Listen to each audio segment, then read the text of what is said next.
नमस्कार दोस्तों, स्वागत है आपका आज के मुख्य समाचार में, जिसमें सबसे पहली और बड़ी खबर में आपको बताएंगे कि लोकसभा चुनाव 2024 से पहले बीजेपी को बड़ा झटका।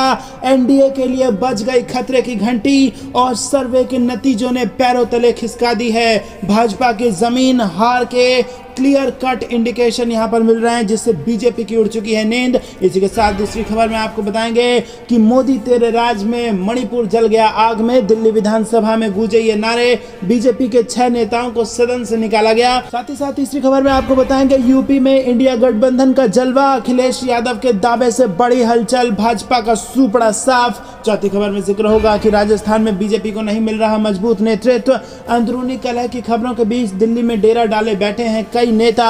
और पांचवी खबर में जिक्र होगा कि लेह पहुंचे कांग्रेस नेता राहुल गांधी, एयरपोर्ट पर हुआ जोरदार स्वागत। दोस्तों, हर एक खबर की गहराई में आपको ले जाएंगे, लेकिन उससे पहले अगर आपको भी ऐसा लगता है कि 2024 में बदल रही है देश की सरकार, तो वीडियो को कीजिए लाइक और चैनल को सब्सक्राइब करके बेल आइकन दबाइए और कमेंट में लिखिए जय हिंद। रुक करते हैं सबसे पहले और बड़ी खबर की तरफ। लोकसभा चुनाव से पहले आया सर्वे का नतीजा, भाजपा की उड़ गई नींद, एनडीए के लिए खतरे की घंटी। जी हां दोस्तों, आपको बता दें कि 2024 का लोकसभा चुनाव जैसे जैसे करीब आ रहा है, वैसे वैसे सभी राजनीतिक दल अपनी तैयारियां तेज करते जा रही है और मिशन 2024 के लिए इंडिया बनाम एनडीए की लड़ाई तय दिख रही है। हालांकि लोकसभा चुनाव के लिए सामने आ रहे सर्वे में भाजपा के लिए खतरे की घंटी बजा दी गई है, लेकिन आपको बता दें कि अभी इलेक्शन में थोड़ा टाइम है और इसी बीच जो अभी तक मुद्दे जो हावी हो रहे हैं, जिससे भाजपा को नुकसान हो रहा है, वो भाजपा के लिए बेहद मुश्किल है। आपको बता दें कि जिस प्रकार से देश में महंगाई बढ़ रही है, बेरोजगारी बढ़ रही है,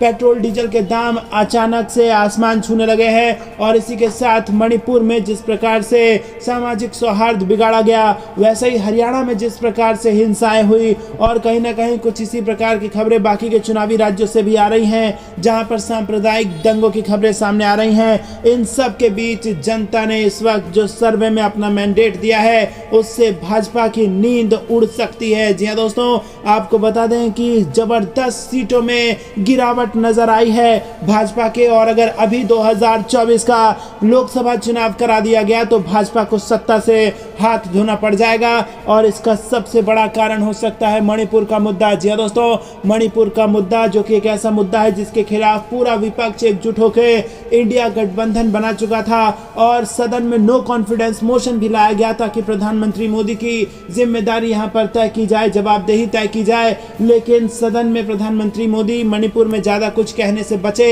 लेकिन आपको बता दें कि अब ये मणिपुर का मुद्दा जनता के जहन में बस चुका है कि क्या वाकई में ये संभव है कि जब देश का एक राज्य कई महीनों से जल रहा हो और प्रधानमंत्री उसका जिक्र ना करें, प्रधानमंत्री उस राज्य का दौरा ना करें, क्या ये संभव है? और कहीं ना कहीं ये बात जनता को खटक रही होगी और इसीलिए जिस प्रकार से सर्वे के नतीजे सामने आ रहे हैं, उसमें लगातार भाजपा के आंकड़े घटते चले जा रहे हैं और तेजी से मजबूती के साथ यहां पर कांग्रेस पार्टी आगे उभर रही है। और इसका सबसे बड़ा कारण है कि राहुल गांधी की जो सदस्यता वापस हुई है, क्योंकि दोस्तों आपको बता दें कि जब से राहुल गांधी ने अडानी का मुद्दा उठाया था, देश के लोगों की आवाज लोकसभा में उठाई थी, तब से उनकी मुश्किलें लगातार बढ़ रही थी और बढ़ते बढ़ते ये नौबत आ गई कि उनकी सदस्यता भी कुछ दिनों के लिए रद्द हो गई थी। लेकिन आपको बता दें कि राहुल गांधी ने साफ कहा कि मेरा नाम गांधी है, सावरकर नहीं, मैं माफी नहीं मांगूंगा और मुझे कोई नहीं रोक सकता, मुझे कोई नहीं डरा सकता।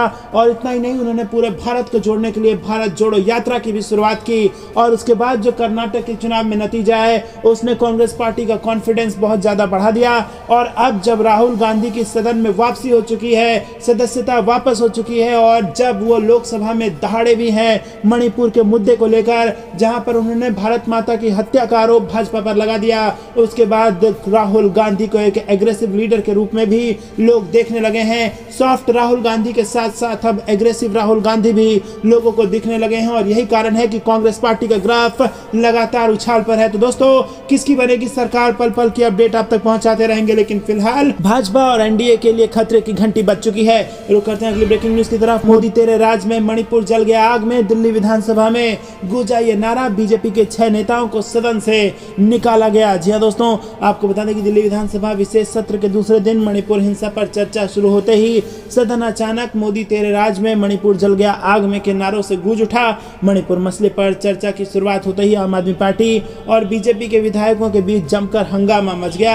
आम आदमी पार्टी विधायक दुर्गेश पाठक ने इस मसले पर चर्चा शुरू की थी। दुर्गेश पाठक ने कहा कि आप मणिपुर पर भी संसद में चर्चा नहीं करते, या विधानसभा में भी चर्चा नहीं करने देते, तो चर्चा कहां किया जाए। आप कहते हैं कि मणिपुर कोई विषय नहीं है। दिल्ली विधानसभा में मणिपुर हिंसा पर चर्चा के दौरान हंगामे के लिए जितेंद्र महाजन सहित 6 विधायकों को सदन से बाहर निकाल दिया गया और सदन में मणिपुर हिंसा पर चर्चा का विरोध करने और हंगामा करने की वजह से स्पीकर ने बाहर निकाल दिया। मणिपुर के मसले पर आम आदमी पार्टी विधायक दुर्गेश पाठक अपनी बात रख रहे हैं। और दोस्तों आपको बता दें कि यहाँ पर मणिपुर के मुद्दे को लेकर बीजेपी को घेरा गया है और पंडित जवाहरलाल नेहरू की तारीफ की है आम आदमी पार्टी ने। रुक करते हैं अगली ब्रेकिंग न्यूज की तरफ। यूपी में कितनी सीटें जीतेगा इंडिया गठबंधन, अखिलेश यादव ने कर दिया इसका दावा, जिसके बाद बढ़ गई सियासी हलचल। जी हां दोस्तों, लोकसभा चुनाव 2024 को लेकर समाजवादी पार्टी एक्टिव मोड में नजर आ रही है और वो पूरी तरह से तैयारियों में जुटी हुई है।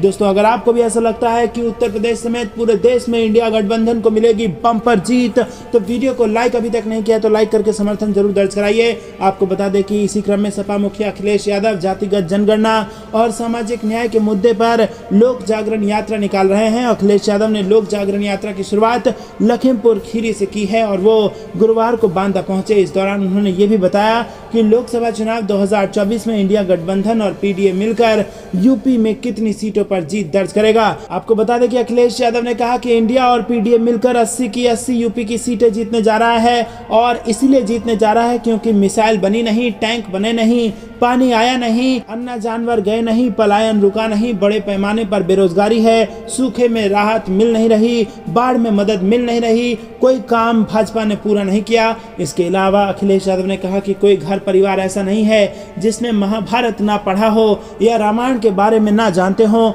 मणिपुर में 2 तस्वीरें आई, करगिल का युद्ध करने वाले जवान के परिवार की महिला के साथ जो घटना हुई, हमारी संस्कृति कभी इन चीजों को स्वीकार नहीं कर सकती। इसका दोषी अगर कोई है तो बीजेपी की विभाजनकारी नीति है। तो दोस्तों जिस प्रकार से 2 महिलाओं के साथ बर्बरता की तस्वीर मणिपुर से आई थी, जिसने भाजपा को कटघरे में खड़ा कर दिया और पूरे देश की जनता में गुस्सा भर दिया है, नफरत भाजपा के प्रति भर दी है, उसी का यहाँ पर जिक्र किया अखिलेश यादव ने और उसको महाभारत से जोड़ा और कहीं ना कहीं ये कहा कि अब उनका हारना तय है। आपको क्या कुछ लगता है कमेंट में जरूर बताइए। वीडियो अभी तक लाइक नहीं किया तो लाइक जरूर कीजिएगा। रुक करते हैं अगली ब्रेकिंग न्यूज की तरफ। राजस्थान में बीजेपी को नहीं मिल रहा है मजबूत नेतृत्व, अंदरूनी कलह की खबरों के बीच दिल्ली में डेरा डाले बैठे हैं कई बड़े नेता। जी हां दोस्तों, आपको बता दें कि राजस्थान में विधानसभा चुनाव को लेकर तमाम पार्टियों ने अपनी ओर से तैयारियां शुरू कर दी हैं, लेकिन बीजेपी अब तक अपनी अंदरूनी लड़ाई नहीं निपटा पाई है। यही वजह है कि बीजेपी की राजस्थान इकाई में अब तक चुनाव अभियान के नेतृत्व को लेकर माथापच्ची हो रही है। बीजेपी में इस बात को लेकर अटकलें तेज हैं कि राज्य में पार्टी के चुनाव अभियान का नेतृत्व कौन करेगा। जी हां दोस्तों, राजस्थान इस वक्त भाजपा के लिए मुसीबत है। न केवल कांग्रेस पार्टी मजबूत हो रही है और एक के बाद एक जनता को लुभाने वाले वादे कर रही है, बल्कि इस वजह से भी क्योंकि राजस्थान में भाजपा के अपने ही कार्यकर्ता 2 धड़ों में बटे हुए हैं और वसुंधरा राजे का जो मामला है उसने भाजपा की परेशानी इसलिए बढ़ा रखी है क्योंकि अगर वसुंधरा राजे को चेहरा बना करके भाजपा चुनाव लड़ती है तो भी भाजपा को नुकसान होना है। क्योंकि आपको याद दिला दे 2018 के जो विधानसभा चुनाव थे उसमें नारे लगाए गए थे कि मोदी तुझसे बैर नहीं, रानी तेरी खैर नहीं, और अब वही मुद्दा फिर से यहाँ पर सामने आ रहा है। कुछ कार्यकर्ता जो वसुंधरा राजे से नाराज बैठे हैं वो भाजपा के वोट बैंक को बट्टा लगा सकते हैं, तो वही वसुंधरा राजे को अगर चेहरा घोषित नहीं किया गया तो भाजपा को वसुंधरा राजे वही नुकसान पहुंचा सकती हैं जो 2018 के विधानसभा चुनाव में हनुमान बेनीवाल ने पहुंचाई थी। तो दोस्तों आपको क्या कुछ लगता है कमेंट में जरूर बताइए। वीडियो लाइक करना मत भूलिएगा। रुक करते हैं ब्रेकिंग न्यूज की तरफ।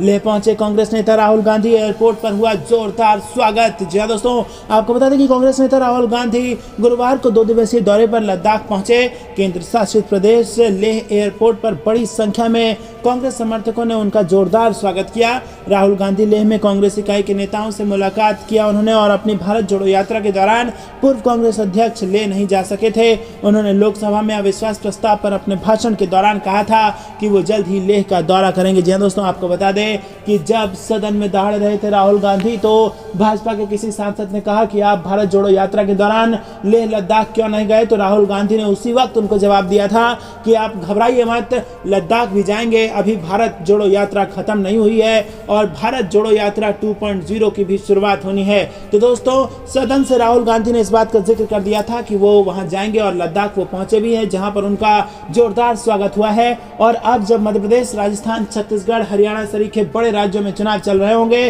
तब राहुल गांधी के नेतृत्व में कांग्रेस पार्टी भारत जोड़ो यात्रा 2.0 चला रही होगी। और अगर भारत जोड़ो यात्रा 1 ने जो कर्नाटक में कमाल किया वो भारत जोड़ो यात्रा 2 भी कर पाई, तो समझिए कि दिल्ली की गद्दी राहुल गांधी के बेहद करीब है। आपको क्या कुछ लगता है कमेंट में जरूर बताइए। और अगर अभी तक वीडियो लाइक नहीं किया है तो कृपया करके वीडियो लाइक जरूर कीजिए। रुक करते हैं अगली ब्रेकिंग न्यूज की तरफ। मध्य प्रदेश बीजेपी में बगावत, नाराज कार्यकर्ता ने खून से अंगूठा लगाकर जेपी नड्डा को भेजा पत्र। जी हां दोस्तों, विधानसभा चुनाव से पहले प्रदेश के सबसे बड़े जिले इंदौर में बीजेपी में बगावत के सुर अब तेज होने लगे हैं। इसकी शिकायत राष्ट्रीय अध्यक्ष जेपी नड्डा तक पहुंच गई है। बीजेपी कार्यकर्ता अपनी उपेक्षा से नाराज हैं। कार्यकर्ता इतने आक्रोशित हैं कि उन्होंने अपने खून का अंगूठा लगाकर पत्र राष्ट्रीय नेतृत्व को भेजा है। मध्य प्रदेश में पिछले करीब 20 साल से सत्ता पर काबिज बीजेपी में विधानसभा चुनाव से ठीक पहले उथल पुथल दिखाई दे रही है। इसकी शुरुआत इंदौर के विधानसभा क्षेत्र 5 से हो गई है। यहाँ के पुराने बीजेपी कार्यकर्ताओं ने अपनी उपेक्षा से नाराज होकर वर्तमान विधायक महेंद्र हाडिया के खिलाफ मोर्चा खोल दिया है। दोस्तों, रुक करते हैं अगली ब्रेकिंग न्यूज की तरफ।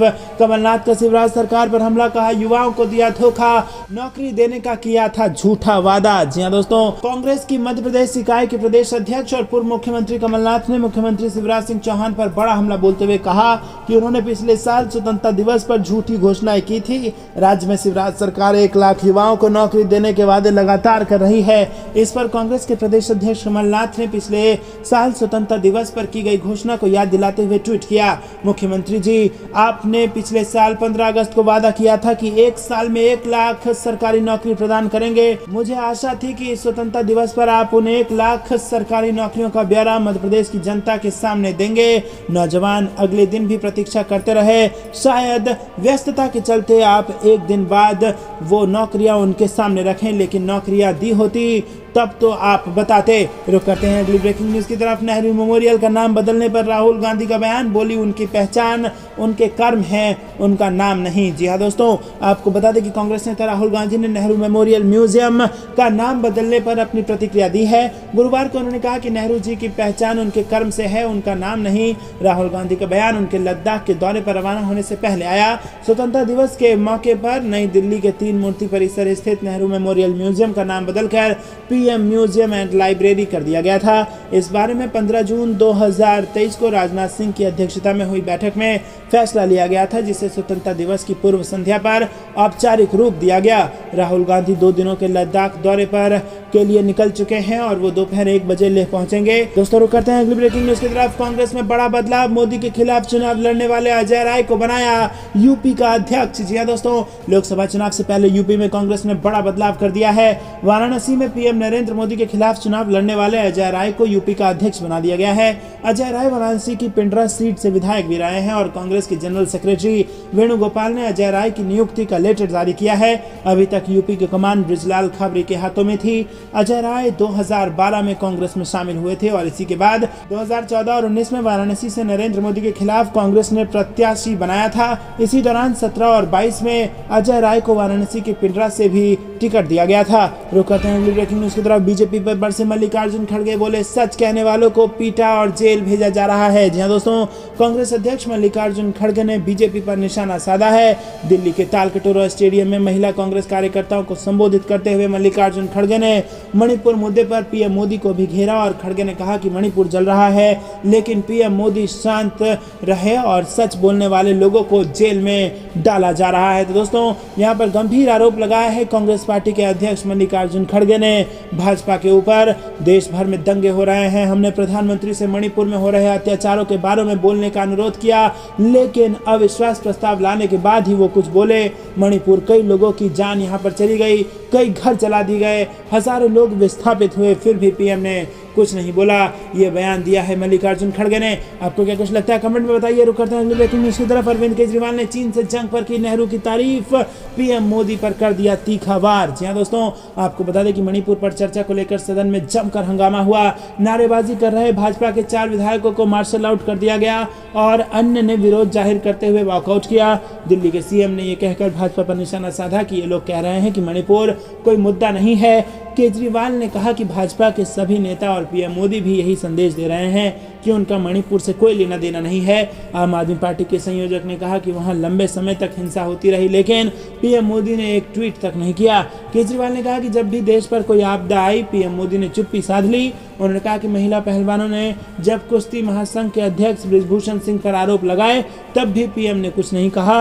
उन्होंने जांच कराने तक की बात नहीं कही। इसके बाद दिल्ली के सीएम ने चीन नीति पर सवाल उठाए। उन्होंने चीनी राष्ट्रपति शी जिनपिंग और पीएम मोदी की अक्टूबर 2019 में मुलाकात और फिर जून 2020 गलवान घाटी में हमले का जिक्र करते हुए कहा कि चीन ने दिल्ली से 1.5 गुना अधिक आकार की भूमि पर कब्जा कर लिया। उन्होंने अफवाहों का हवाला देते हुए यहां तक कहा कि पीएम मोदी ने किसी डील के तहत ये जमीन चीन को दे दी है। तो दोस्तों, यहाँ पर सदन से गंभीर आरोप लगाए हैं केजरीवाल ने और अफवाहों का हवाला देते हुए उन्होंने कहा है कि पीएम मोदी ने किसी डील के तहत जमीन चीन को दे दी है। जी हाँ दोस्तों, बेहद गंभीर आरोप। आपको क्या कुछ लगता है कमेंट में बताइए। रुक करते हैं अगली ब्रेकिंग न्यूज की तरफ।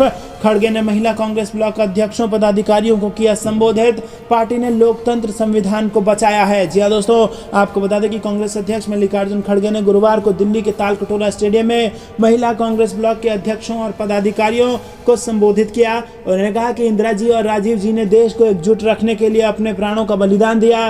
कांग्रेस पार्टी के बड़े बड़े नेताओं ने देश के लिए अपनी जान दी। बीजेपी के पास कौन सा ऐसा नेता है? हम इस देश के लिए अपना योगदान दे रहे हैं। हम अपने लिए यहाँ नहीं आए हैं। राजनीति एक सेवा है। उन्होंने कहा कि उनकी पार्टी ने लोकतंत्र और संविधान को बचाया है, इसीलिए नरेंद्र मोदी और अमित शाह जैसे लोग प्रधानमंत्री और गृह मंत्री के पद पर आसीन हो सके हैं। दोस्तों, आपको बता दें कि यहाँ पर बड़ी खबर आ रही है। कांग्रेस पार्टी लगातार 2024 के चुनाव के लिए तैयारियों में जुटी हुई है और इसी के बीच खड़गे ने महिला कांग्रेस ब्लॉक अध्यक्षों और पदाधिकारियों को संबोधित किया है। रुक करते हैं अगली ब्रेकिंग न्यूज की तरफ। विधानसभा सत्र का बहिष्कार करेंगे 10 आदिवासी विधायक। इम्फाल को बताया समुदाय के लिए विनाश की घाटी। जी हाँ दोस्तों, मणिपुर से ये बेहद बड़ी खबर आ रही है। मणिपुर में हिंसा के बाद से सुरक्षा कारणों को लेकर आदिवासियों के लिए अलग प्रशासन की मांग कर रहे 10 आदिवासी विधायकों ने 21 अगस्त से शुरू होने वाले राज्य विधानसभा सत्र का बहिष्कार करने का ऐलान किया है। उन्होंने कहा कि आदिवासी समुदाय के मंत्री, विधायक और आम लोग मेती बहुल राजधानी इम्फाल जाने से डरते हैं। इंडिजिनस ट्राइबल लीडर्स फोरम के प्रवक्ता ने कहा कि आदिवासी मंत्री, विधायक, साथ ही आम जनता मेती बहुल राज्य की राजधानी इम्फाल का दौरा करने से डरते हैं। दोस्तों, रुक करते हैं अगली ब्रेकिंग न्यूज की तरफ। मानित जंगलों को खत्म करने की जल्दबाजी में मोदी सरकार जंगलों को कर दिया बर्बाद, कांग्रेस ने लगाया आरोप। जी हाँ दोस्तों, आपको बता दें कि केंद्र पर निशाना साधते हुए कांग्रेस महासचिव जयराम रमेश ने गुरुवार को कहा कि मानित जंगलों को खत्म करने की जल्दबाजी में नरेंद्र मोदी सरकार ने वास्तव में जंगलों को बर्बाद कर दिया।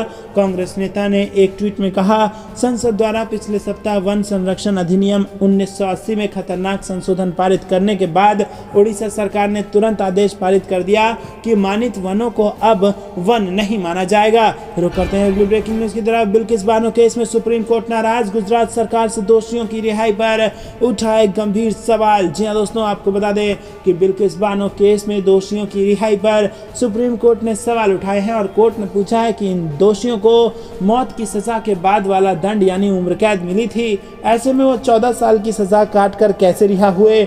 गुजरात सरकार से पूछा कि 14 साल की सजा के बाद रिहाई की राहत बाकी कैदियों को क्यों नहीं मिली। और 2002 में गोधरा दंगों के दौरान बिल्किस बानो के साथ जो हुआ, उनके परिवार के 7 लोगों की हत्या हुई थी। इस केस में 11 लोग दोषी पाए गए थे। सुप्रीम कोर्ट ने कहा कि जेल कैदियों से भरी पड़ी है तो उन्हें सुधार का मौका क्यों नहीं दिया गया। सुप्रीम कोर्ट ने पूछा है कि बिल्किस के दोषियों के लिए जेल एडवाइजरी कमेटी किस आधार पर बनी। रुक करते हैं अगली ब्रेकिंग न्यूज की तरफ, जिसमें आपको बता दें कि केंद्र की एनडीए सरकार पर सीएम गहलोत का बड़ा हमला। बोले, जिस घर में पंडित नेहरू 16 साल रहे उनका नाम बदलना दुर्भाग्यपूर्ण स्थिति। जी हाँ दोस्तों, मुख्यमंत्री अशोक गहलोत ने एक बार फिर केंद्र सरकार पर जमकर हमला बोला और उन्होंने पूर्ववर्ती प्रधानमंत्री द्वारा किए गए कार्यों का नाम बदलने का आरोप लगाया। सीएम गहलोत ने ट्वीट करते हुए कहा कि केंद्र की एनडीए सरकार किस स्तर तक जाएगी ये समझ के परे है, ये दुर्भाग्यपूर्ण स्थिति है। उन्होंने कहा कि किसी भी प्रधानमंत्री को तो गर्व होना चाहिए कि इस देश को पंडित नेहरू जैसे पहले प्रधानमंत्री मिले जिन्होंने 17 साल के कार्यकाल में मजबूत भारत की आधारशिला रखी। IIT, IIM, बार्क, भेल योजना आयोग, भाखड़ा नांगल डैम, नागार्जुन सागर बांध समेत तमाम प्रीमियर इंस्टीट्यूट और परियोजनाएं बनाई जिनकी भारत के विकास में अहम भूमिका है। नॉन अलाइन मूवमेंट और पंचशील के सिद्धांत पंडित नेहरू की देन है। दोस्तों रुक करते हैं अगली ब्रेकिंग न्यूज की तरफ। वसुंधरा राजे को बीजेपी का सीधा संदेश, विधानसभा चुनाव से पहले दे दिया वसुंधरा राजे ने बड़ा झटका। जी हां दोस्तों, भाजपा आगामी चुनावों को लेकर अपने कदम लगातार आगे बढ़ा रही है, फिर चाहे वो 4 राज्यों के विधानसभा चुनाव हो या फिर आगामी लोकसभा चुनाव हो, मकसद दोबारा सत्ता पर काबिज होना है और यही वजह है कि हर कदम फूक फूक कर आगे बढ़ाया जा रहा है। और इसी बीच राजस्थान से बड़ी खबर सामने आई है। राजस्थान विधानसभा चुनाव से पहले बीजेपी ने पूर्व मुख्यमंत्री और प्रदेश की कद्दावर नेता वसुंधरा राजे सिंधिया को बड़ा झटका दिया है। राजस्थान में विधानसभा चुनाव मुहाने पर खड़ा है और इस वर्ष के अंत में प्रदेश के नया मुख्यमंत्री मिल जाएगा। एक तरफ जहां कांग्रेस रिजल्ट दोहराने की जुगत में लगी है तो बीजेपी 5 साल एक बार फिर सत्ता पर काबिज होने के लिए जी जान लगा रही है। हालांकि इस बार बीजेपी की ओर से शायद वसुंधरा राजे को सीएम फेस नहीं बनाया जाएगा और इसका असर हाल ही में बनी 2 कमेटियों को देखकर लगने लगा है। भाजपा की ओर से गुरुवार 17 अगस्त को चुनाव से जुड़ी 2 खास समितियों का ऐलान किया गया। अहम बात यह है कि इन दोनों ही समितियों से वसुंधरा राजे का नाम नदारद है, यानी बीजेपी का वसुंधरा को सीधा संदेश है कि इस बार उन्हें प्रदेश की कमान नहीं सौंपी जाएगी। तो दोस्तों यहाँ पर भाजपा को बड़ा नुकसान होना तय माना जा रहा है और झटका वसुंधरा राजे को लगा है या वसुंधरा राजे भाजपा को देंगी, यह अभी समय के गर्भ में है और जैसे ही हम तक रिपोर्ट पहुंचेगी आप तक जरूर पहुंचाएंगे, बशर्ते आपने वीडियो को लाइक किया हो, चैनल को सब्सक्राइब करके बेल आइकन दबाया हो। रुक करते हैं अगली ब्रेकिंग न्यूज की तरफ। केंद्र की शक्तियों और प्रक्रिया के दुरुपयोग पर भ्रम ना हो, अनुच्छेद 370 पर सुनवाई करते हुए बोला सुप्रीम कोर्ट। जी हां दोस्तों, सुप्रीम कोर्ट ने बुधवार को कहा कि अनुच्छेद 370 हटाने के लिए केंद्र सरकार की कानूनी शक्तियों और अपनाई गई प्रक्रिया के कथित दुरुपयोग को लेकर कोई भ्रम नहीं होना चाहिए। संविधान पीठ ने यह टिप्पणी याचिकाकर्ताओं के अधिवक्ता की दलील पर की। इससे पहले छठे दिन की बहस शुरू करते हुए वरिष्ठ अधिवक्ता ने कहा कि अनुच्छेद 370 ने तत्कालीन जम्मू कश्मीर राज्य को अतिरिक्त संप्रभुता दी थी। इसके अस्वीकार करने का मतलब है कि अनुच्छेद 370 खत्म करने से पहले वहां राष्ट्रपति शासन लगाना अपने उद्देश्य में विफल रहा है। दोस्तों ये थी दिन भर की सारी जरूरी और बड़ी खबरें। अंत तक बने रहने के लिए बहुत बहुत धन्यवाद। जाने से पहले वीडियो को लाइक, चैनल को सब्सक्राइब और बेल आइकन दबाकर कमेंट में जय हिंद जरूर लिखेगा। अभी के लिए इतना ही। जय हिंद, जय भारत।